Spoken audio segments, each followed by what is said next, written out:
네, 안녕하세요. 이제 여행으로 보는 세상, 이제 본격적으로, 나들이 갈 준비가 되셨죠? 첫 번째로 제가 준비한 지역은 바로 전주입니다.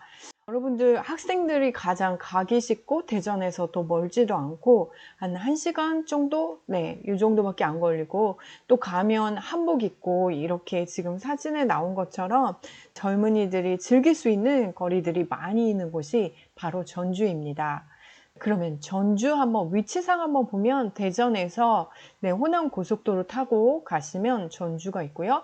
가는 길에 제가 논산 쪽에 견원과 그리고 관련된 지역 익산하고 좀 들려서 전주에 이렇게 가도록 하겠습니다. 전주로 가는 길은 자동차로 가실 수도 있지만 대중교통이 정말 잘 되어 있습니다. 전주가 너무 볼 것도 많고 아름답기도 하지만 전주를 많은 학생들이 가는 이유는 아마도 대중교통이 잘 되어 있어서입니다. 기차로 가실 때에는 서대전역에서 전주역으로 가시면 되고요. 아니면 대전 복합터미널에서 전주로 가는 버스를 타고 가는 방법, 이렇게 두 가지가 있습니다. 전주에 도착해서 한옥마을을 가시면 경기전과 전동성당이 가장 대표적인 관광지이고 또 많이 가는 곳 중에 한 곳입니다. 전주 향교에서는 드라마와 영화 촬영지로도 유명하고요. 은행나무가 노랗게 물들 때 가면 정말 아름다운 곳입니다.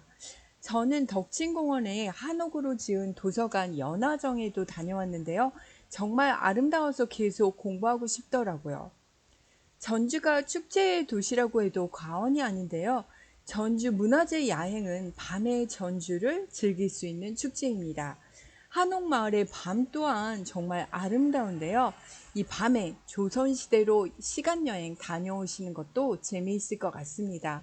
그리고 전주에서 매년 9월에 전주 국제영화제가 열리죠. 부산 영화제만큼 또 잘 알려진 국제영화제입니다. 시간이 맞는다면 영화제를 보시는 것도 추천합니다. 전주 전통 술 박물관은 저는 가보지 않았는데요. 학생 중에 전주 가서 술 만드는 체험을 하고 기말고사 레포트로 제출한 학생도 있었습니다. 저에게 강력 추천하더라고요. 전주에서 다양한 문화 체험을 하시는 것도 좋을 것 같습니다. 여러분, 혹시 지금 식사 안 하셨나요? 그렇다면 오늘 메뉴는 비빔밥으로 해보는 거 어떨까요? 전주의 전통 비빔밥. 전주에서 비빔밥을 최초로 만든 집은 바로 한국관이에요. 여기가 바로 본점이고요. 전주 비빔밥, 여기 한국관에서는 그렇게 비싸지도 않고 정말 맛있게 먹었었던 것 같습니다. 외국 사람들이 한국 음식, 대표 음식으로 하면 좋아하는 음식들이 굉장히 많습니다. 그 중에 빠지지 않고 나오는 것이 바로 이 비빔밥이고요. 한식이 아닌 음식 중에서 제일 좋아하는 것은, 외국인들이 제일 좋아하는 것은 바로 삼겹살입니다. 어쨌든 이 비빔밥 어떻게 만들어진 것 같습니까? 원래는 제사하고 나서 남은 음식들, 반찬, 이런 것들을 비벼서 먹었던 것에서 유래가 되었습니다. 그래서 이 사실 음식이 고급화된 음식이 아닌데 이것이 고급화 시킨 사람이 바로 한국관이었고요. 식당 창업주가 되었습니다. 우리나라에 이제 비빔밥이 알려진 것은 바로 마이클 잭슨 때문에 외국에 많이 알려지게 된 것 같습니다. 원래 1997년에 마이클 잭슨이 한국에 왔어요. 그래서 간 곳이 전주와 무주입니다. 그때 우연하게도 전주에서 비빔밥을 제공을 했었는데요. 그때 나왔던 비빔밥은요, 고추장, 매워서 못 먹으니까 간장으로 비벼서 이렇게 접대한 일이 있는데 마이클 잭슨이 이거 먹고 완전 반한 거예요. 그래서 서울에 있는 호텔에 올라가서 비빔밥을 계속 찾는 거예요. 신라 호텔에 머물고 있었는데 음식을 콩나물, 가지, 호박 이런 거 다 넣어서 만드는 그 비빔밥을 제공했다고 합니다. 신라 호텔에서는 이후에 MJ 비빔밥, 이게 뭐냐? 마이클 잭슨 비빔밥이죠. 그래서 이거를 지금 제가 인터넷에 나와 있는 사진으로 찍었습니다. 저는 가서 먹어보지 않았지만 이게 바로 MJ 비빔밥인데요. 52,000원이라고 합니다. 제가 아까 먹었던 한국관의 비빔밥이 더 맛있어 보이지 않습니까? 네, 여기를 가셔야 될 것 같습니다. 어쨌든 이 비빔밥이 인기가 생겨서 나중에 대한항공에서 기내식으로 비빔밥 만들었는데 완전 대히트를 치게 되죠. 그리고 이 비빔밥만 있냐? 전주는 맛있는 음식이 되게 많은데요. 그 중에서도 또 서민 음식 중에 또 유명한 게 바로 콩나물국밥입니다. 콩나물국밥은 두 가지로 나누어지는데요. 이 삼백집과 현대옥이라고 남부시장 내에 있는 콩나물국밥이 있습니다. 그래서 두 종류가 있어요. 근데 삼백집의 콩나물국밥은 바로 콩나물만 우려서 국물을 낸 스타일이고요. 현대옥의 콩나물국밥은 오징어 육수를 사용한다고 합니다. 그래서 옛날에는 현대옥에 김을 사가지고 이렇게 줄을 서서 김을 넣어서 이렇게 먹었던 일화들이 많이 있습니다. 어쨌든 전주에 가신다면 이 삼백집 가셨으면 좋겠습니다. 너무 맛있게 먹었고요. 삼백집은 하루에 300그릇만 판다라고 해서 삼백집이라는 이름이 붙었는데요. 지금은 300그릇 넘게 파는 것 같던데요. 삼백집에 꼭 가보셨으면 좋겠습니다. 그리고 마지막에 풍년제과 초코파이 이거 꼭 드셔야죠.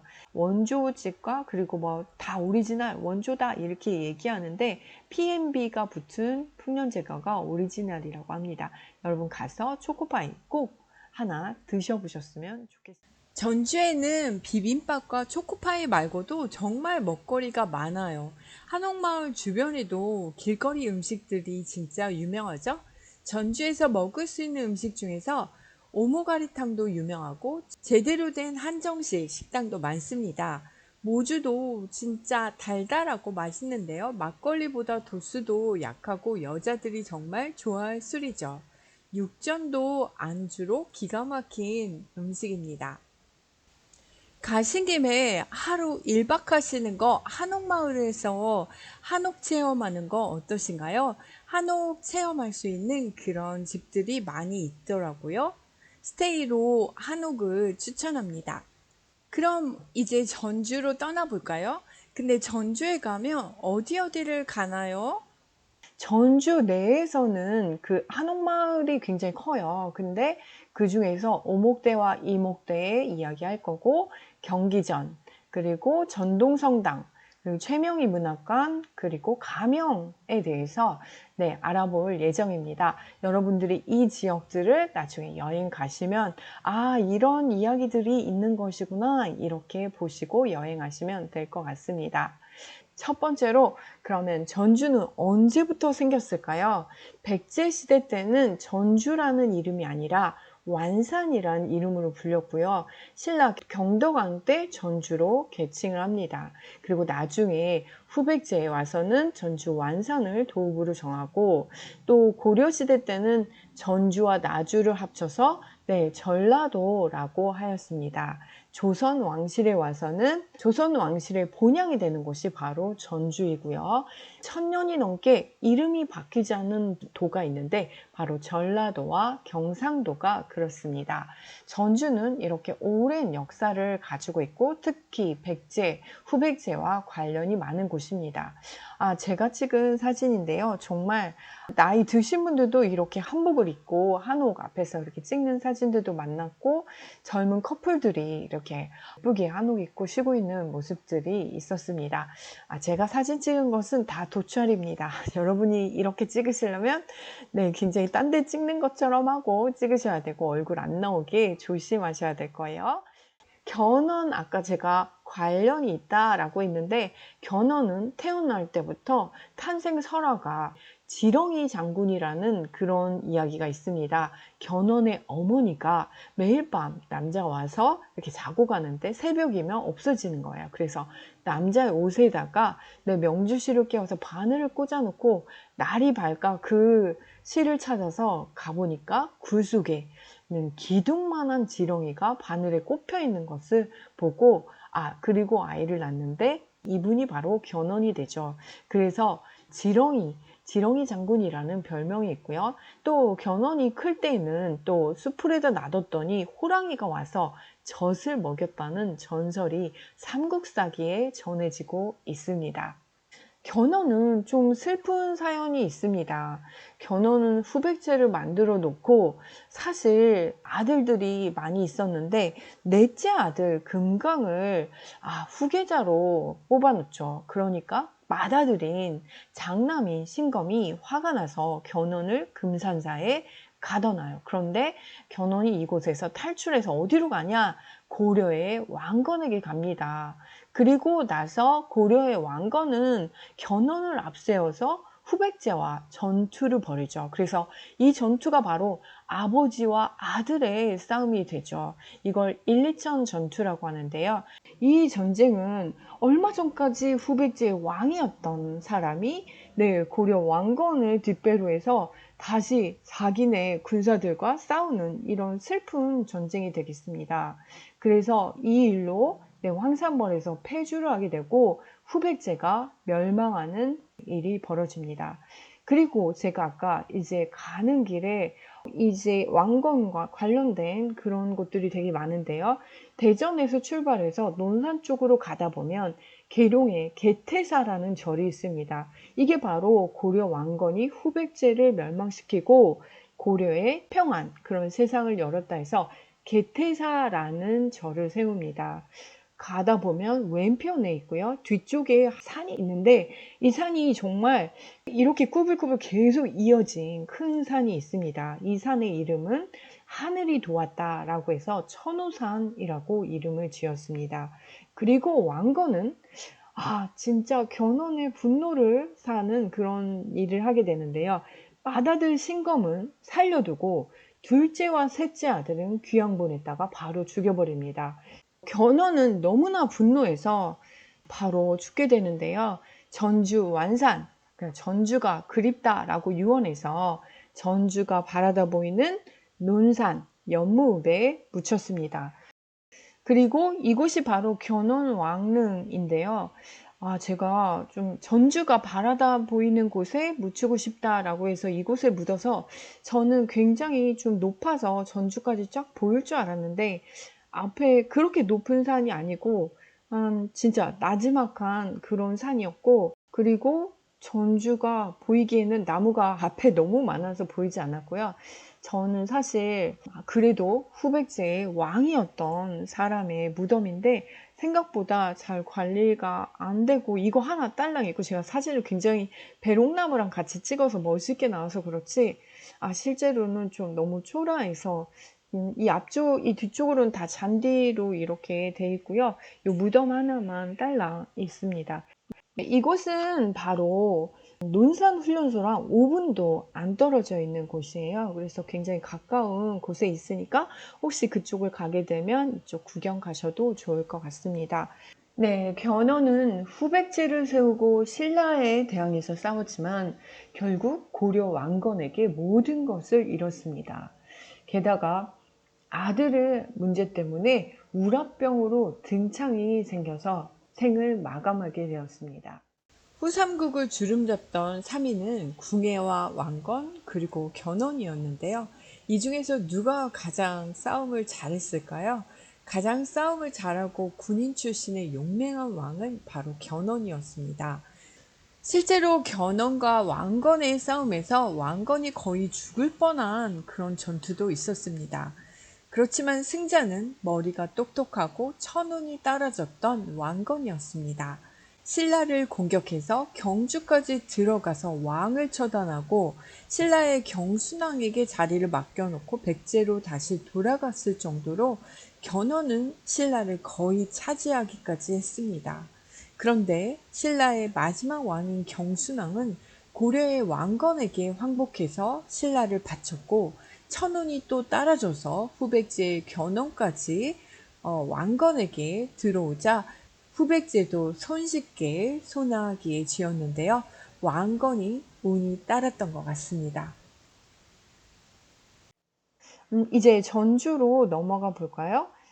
전주의 한옥마을 제가 위쪽에서 찍었고요. 이쪽 왼쪽 편에 오목대에 올라가는 곳이 있습니다. 이곳은 중간쯤에 최명희 문학관에서 뒤쪽 길로 들어간 길입니다. 전주 한옥마을, 도대체 이거는 언제부터 지어졌을까요? 사실 일본인들이 이제 일제강점기 때 전주로 많이 들어왔어요. 그래서 전주의 일본 상인들이 최대 상권을 차지하게 됩니다. 그래서 뜻 있는 선비들과 주민들이 이목대가 이렇게 내려다 보이는 이 전주 중심가에 한옥을 건립해서 마을을 만들었고, 그래서 일본인들의 이런 세력 확장에 대한 반발로 교동 그리고 풍남동 일대에 한옥들을 짓기 시작해서 만들어진 계획된 도시입니다. 교동이라는 뜻은 교자가 들어가 있으면 향교가 있던 마을이라는 뜻이고, 그래서 교촌, 교동 이런 말이 들어가면 크게 향교가 있었구나 이렇게 생각하셔도 될 것 같습니다. 저는 교촌 치킨의 허니콤보 엄청 좋아하는데, 교촌 치킨도 아마도 여기서 나온 것이 아닌가 생각이 됩니다. 전주는 근대화가 시작되면서 새로운 건물들이 막 지어졌는데요. 이곳은 그렇게 빨리 발전하진 않았고, 그 와중에 IMF가 터지면서 신규 가옥이 많이 지어지지 않아서 그대로의 한옥마을이 지금도 유지돼 있고, 아마 전국에서 한옥마을을 유치하려고 엄청 많이 노력하고 있지만 전주 한옥마을만큼 이렇게 발전된 지역은 없을 것 같습니다. 아이러니하게도 발전이 더디어서 오히려 발전한 지역이 바로 전주가 되겠습니다. 2017년 기준으로 해서 연평균 1100만의 관광객이 왔다 가는 곳이고요. 사람들이 굉장히 많이 구경 가는 곳 중에 하나입니다. 대전에서 멀지 않으니까 여행을 어쨌든 이번 학기 안에는 가셔야 되니까 가까운 곳에 가시려면 전주 쪽 한 군데를 택하시면 어떨까 이렇게 생각합니다. 맛있는 것도 많고 또 볼거리도 많은 전주를 여행하시면 일석이조가 될 것 같습니다. 그러면 이제 전주 한옥마을 조금 더 구체적으로 들어가서 구경해 보겠습니다. 고려 말의 이성계와도 또 관련 있는 곳이 바로 이 오목대인데요. 여러분, 오목대가 아까 제가 한옥마을 중에서도 이제 태조로의 왼쪽 편에 있다고 했는데요. 사실 이성계는 고려 말에 정말 뛰어난 장군이죠. 이성계와 최영, 이 유명한 장군이 바로 두 분이 있습니다. 이성계는 주로 함경도 쪽에서 홍건적의 난을 진압하는 그런 일들을 많이 해서 잘 알려져 있었어요. 그런데 대마도에서 왜구가 침입하는데 서해안 쪽으로 들어오게 되죠. 그래서 최영이 한 번 엄청 크게 싸워서 이겼습니다. 그런데 또 한 번 쳐들어와서 이성계가 이곳을 진압하기 위해서 내려왔는데 남원에서 싸우게 되고 대승을 거둡니다. 이게 바로 황산 전투고요. 이때 일본 장수가 아지발도라는 소년 장수였어요. 그래서 10대 후반, 10대 중반 이렇게 됐다고 하는데, 굉장히 얼굴 투구를 다 가리고 온몸에 갑옷으로 가리고 있어서 활을 아무리 잘 쏘아도 정말 떨어뜨릴 수가 없었다고 했는데요. 이성계가 이 투구 꼭지, 투구 끈을 쏘아서 이 장군을 떨어뜨려서 죽게 합니다. 그래서 이성계가 굉장히 싸움을 잘하고 활 실력이 뛰어났다라는 기록이 있습니다. 이거는 조선 왕조실록 태조 1권에 실려있는 이야기입니다. 그리고 이렇게 일본군을 대패시키고 개성으로 올라가는 길에 전주 오목대에 들려서 파티를 합니다. 오목대의 뜻은 오동나무 누각이라는 뜻입니다. 네, 사진으로 보시면요. 제가 너무 좀 가까이서 찍었나? 근데 좀 굉장히 커요. 그리고 이 오목대에서 여러분이 꼭 보셔야 될 게 바로 대풍가라는 현판입니다. 이 대풍가가 바로 이성계가 읊었다고 하는데요. 이 내용이 무엇이냐면 한번 보실게요. 네, 제가 한자는 안 하고 한글로만 하겠습니다. 큰 바람이 일어나 구름이 날리네. 천하의 이름을 떨치고 고향에 왔다.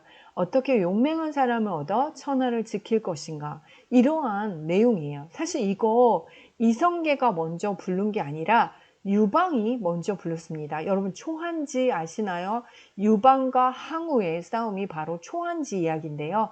유방이 항우를 꺾고 고향 폐현에 들려서 부친과 또 가족, 친지들을 다 불러놓고 직접 지은 노래가 바로 대풍가입니다. 그래서 이 노래를 불렀다는 것은 싸움을 이기고 다시 올라가서 천하를 지킬 것이지 천하를 얻겠다라는 그런 뜻이 있었기 때문에 이성계의 조선 건국을 결심한 노래다라고 생각하셔도 될 것 같습니다.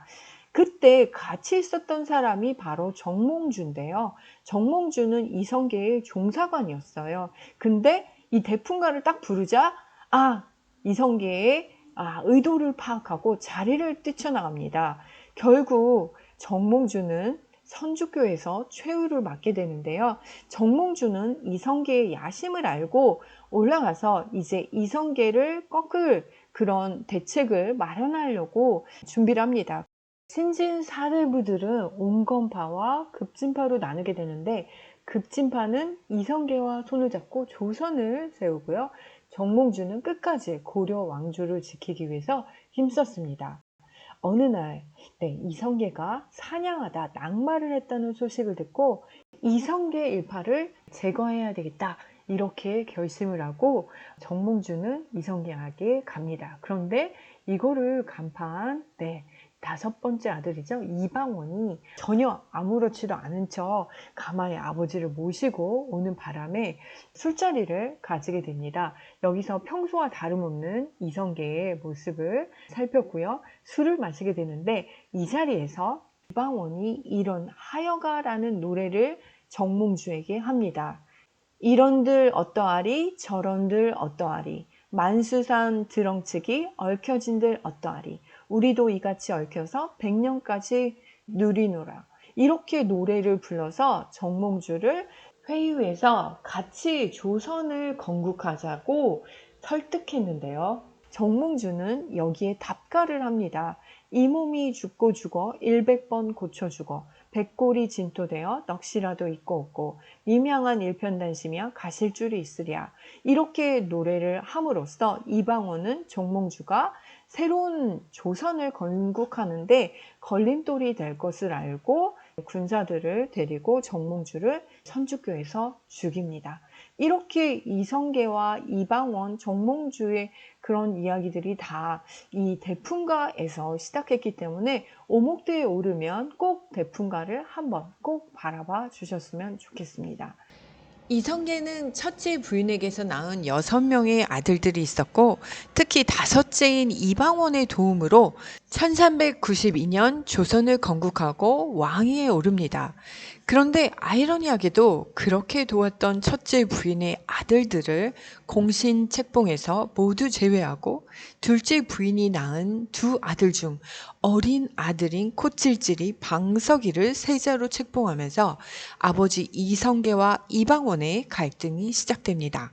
사실 후백제의 견훤 또한 자신을 도와서 전쟁터에서 목숨을 걸며 싸웠던 첫째 아들을 나몰라라 하고 넷째 아들을 세자로 세우면서 망한 것처럼 조선도 자식의 왕위 계승 문제로 시작부터 삐그덕했습니다. 조선의 시작을 알리는 포문이 이곳 전주 오목대에서 시작되었고 또 그래서 한옥마을에 가신다면 오목대에 올라 꼭 대풍가를 한번 봐주세요. 드라마 육룡이 나르샤는 조선이 어떻게 건국되었는지 또 이성계와 그 아들들 그리고 정도전, 정몽주 이야기가 나옵니다. 역사 스토리를 배우고 드라마를 보시면 더욱 재미있을 것 같습니다. 이곳 전주가 조선 왕실의 본향이라고 했는데 이곳이 이성계 집안과 어떤 관계가 있는지 살펴보겠습니다. 이성계 집안은 원래 고려의 무관 출신인데 쫓겨나서 이곳 오목대 주변 잠한마을에 자리를 잡게 됩니다. 이성계의 고조부인 이연사가 바로 해동 육룡이 나르샤에서 첫 번째 용인데요. 전주 관하 소속 관기와 사랑에 빠지면서 산성 별감과 삼각관계가 되고요. 그래서 집안이 모두 목숨을 부지하기 어려워서 일가 친척을 데리고 모두 강원도 삼척으로 식구들이 이사가게 됩니다. 식구들이 이렇게 삼척으로 도주를 하는 도중에 이한사의 아버지 이양무가 사망하게 되면서 묘자리를 쓰게 됩니다. 그런데 이곳이 바로 천하명당이라고 불리는 삼척의 중경묘입니다. 이성계의 5대조인 이양무의 이 무덤은 정말 묘자리 때문인지 모르겠지만 이렇게 해서 이성계의 집안은 점점 조선 건국의 기틀을 잡아가는 집안으로 자리를 잡습니다. 시간이 다 되어서 여기까지 하고 잠시 쉬었다가 다시 오세요. 두 번째 강의부터 천하명당 중경묘에 대해서 하도록 하겠습니다.